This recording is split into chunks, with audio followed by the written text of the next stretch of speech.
आज का टॉपिक है ऑस्ट्रेलिया और न्यूजीलैंड में हम स्टडी वीजा में कंपैरिजन कर रहे हैं कि आपके लिए न्यूजीलैंड सही रहेगा या आपके लिए ऑस्ट्रेलिया सही रहेगा। आज इस टॉपिक को हम कवर करेंगे।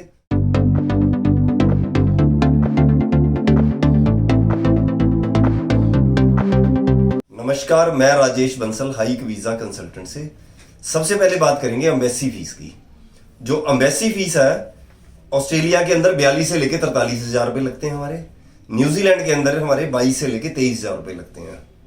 और सेकंड बात करेंगे मेडिकल की। मेडिकल के जो ऑस्ट्रेलिया के अंदर लगते हैं 4500 रुपये, पर जब हम न्यूजीलैंड के अंदर हाफ मेडिकल करवा लेते हैं, पूरा मेडिकल करवाने की जरूरत नहीं होती क्योंकि वीजा अभी लगा नहीं है। पहले ही पूरा मेडिकल कराएं तो उसका फायदा नहीं होता। उसके सिर्फ चेस्ट एक्सरे होता है, उसके लगते हैं सिर्फ 1700 रुपये। तीसरी आती है पीसीसी की बात। सिर्फ न्यूजीलैंड के अंदर जरूरत होती है police clearance certificate, passport office से होता है। ऑस्ट्रेलिया के अंदर इसकी रिक्वायरमेंट ही नहीं होती। इसके बाद आती है बात गैप की। गैप को आपको जो आप डिप्लोमा वगैरह कोई पब्लिक डिप्लोमा लगाते हो ऑस्ट्रेलिया के अंदर तो वो मानते नहीं है ज्यादातर। पर अगर आप न्यूजीलैंड में लगा देते हो कोई डिप्लोमास वगैरह पर सरकारी हो और गैप को प्रॉपर जस्टिफाई किया हुआ है आपने, न्यूजीलैंड इस चीज को बड़ी आसानी से मान लेता है। पर आपको प्राइवेट डिप्लोमा वगैरह लगा रहे हो तो उसको नहीं मानता न्यूजीलैंड भी। आपकी आईटीआई है, कोई आपने पब्लिक गवर्नमेंट उससे डिप्लोमा किया हुआ है तो उसको न्यूजीलैंड मान लेता है।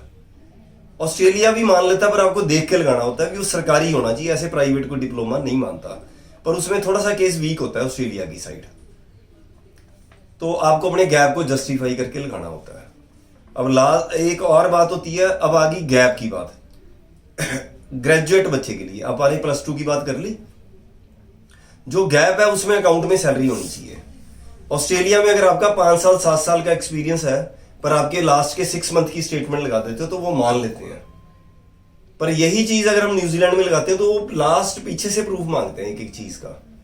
भाई आपने कैसे जॉब किया, क्या किया, वो थोड़ा सा डिटेल में मांगते हैं न्यूजीलैंड वाले। तो बैंड की बात कर लेते हैं।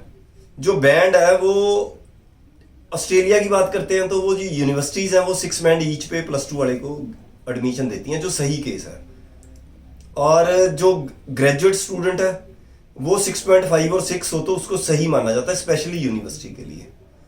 और पीटी के जो स्कोर रहते हैं वो आपके अगर 56 58 है ऑस्ट्रेलिया में +2 वाले बच्चे के तो वो चल सकते हैं।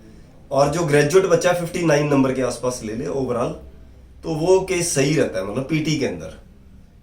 और अगर हम न्यूजीलैंड की तरफ कहते हैं तो हम 51 52 नंबर पे भी आप +2 वाला बच्चा फाइल लगा सकता है।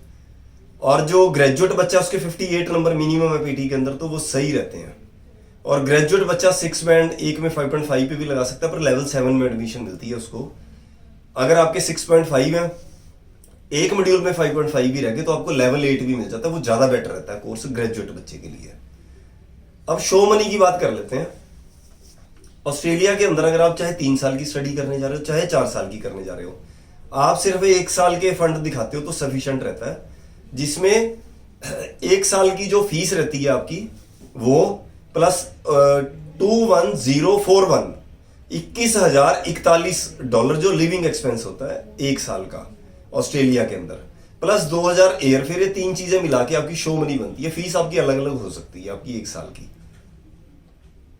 तो दूसरा, अगर आप न्यूजीलैंड की बात करते हो, अगर 2 साल की स्टडी है, 4 साल की स्टडी है, 3 साल की, आपको सारे साल के फंड दिखाने पड़ते हैं।